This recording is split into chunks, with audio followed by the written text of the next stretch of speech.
చరిత్ర ఉన్నంత వరకు అమరావతి ఉంటుందన్నారు సీఎం చంద్రబాబు. అమరావతికి సహకరించిన ప్రధానికి ధన్యవాదాలు తెలిపారు.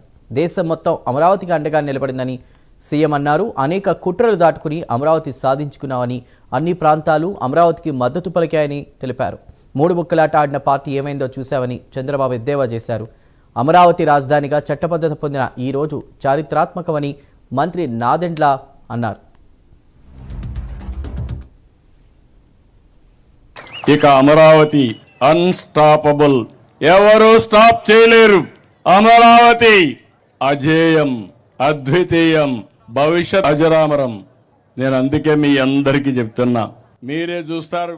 హైదరాబాద్ నగరం 95-2004లో వేసిన foundation. Hyderabad plus Amaravati quantum వస్తుంది. ఒకటి కాదు, ప్రపంచం మొత్తం ఇక్కడికి వచ్చే పరిస్థితి వస్తుంది.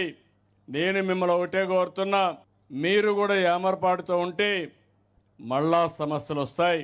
అప్రమత్తంగా ఉందాం. మీకు నేను అండగా ఉంటా. ప్రపంచం మొత్తం బెస్ట్ ప్రాక్టీసెస్ ఇక్కడ తీసుకొచ్చి అమరావతిని బ్రహ్మాండమైన రాజధానిగా చేసి నా రుణం తీర్చుకుంటా.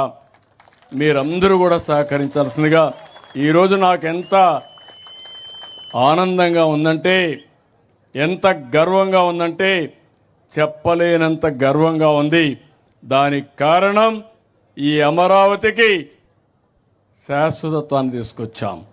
ఎవ్వడు కూడా రాబోయే రోజులు ఈ చట్టాన్ని మారుస్తామని పిచ్చి పిచ్చి మాటలు మాట్లాడుతున్నారు. కానీ ఇది వైఎస్ఆర్ కాంగ్రెస్ పార్టీ కాదు, ఢిల్లీలో అన్ని రాజకీయ పార్టీలు కలిసి చేసిన చట్టం. ఈ చట్టాన్ని ఎవరూ మార్చలేరని మరొకసారి మీకు విజ్ఞప్తి చేస్తూ, రాష్ట్రం మొత్తం అమరావతి పైన ఒక మన రాజధాని, ఇంతవరకు అడ్రస్ లేని మనకు ఒక అడ్రస్ క్రియేట్ చేసుకున్నాం. దీని అందరూ ఓనర్షిప్ తీసుకోవాల్సిన అవసరం ఉంది. ఎక్కడికి పోయినా నీ రాజధాని ఏదంటే నా రాజధాని అమరావతిని గర్వంగా చెప్పాలి.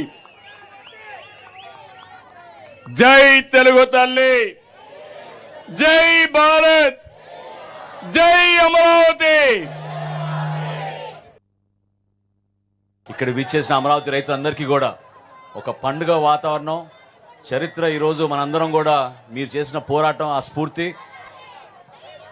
ఏనాడు కూడా మేము మర్చిపోలేని సంఘటనలు అనేకమైన మనం ఈ ప్రాంతంలో చూసాం.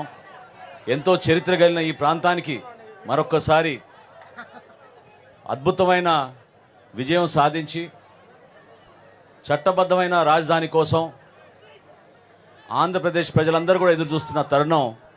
గతంలో ఏ విధంగా పవన్ కళ్యాణ్ గారి ఆలోచనలతోటి జనసేన పార్టీ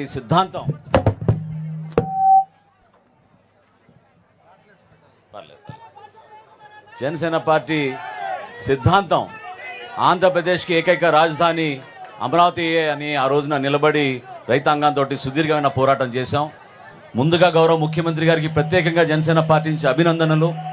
మనస్ఫూర్తిగా వారికి, వారి సతీమణి గారికి ఆ రోజున ఎంతో ఒక ఇన్స్పిరేషన్ తోటి ప్రతిపక్షంలో ఉన్నా కూడా మీకోసం మేము ఉంటాం, ఆ బాధ్యతని మేము వదలమని చెప్పి ఆ పోరాటాన్ని ప్రతిరోజు అనుక్షణం పర్యవేక్షిస్తూ అమరావతి కోసం, మీకోసం నిలబడిన గౌరవ ముఖ్యమంత్రి గారికి ప్రత్యేకంగా జనసేన పార్టీ నుంచి మనస్ఫూర్తిగా అభినందిస్తూ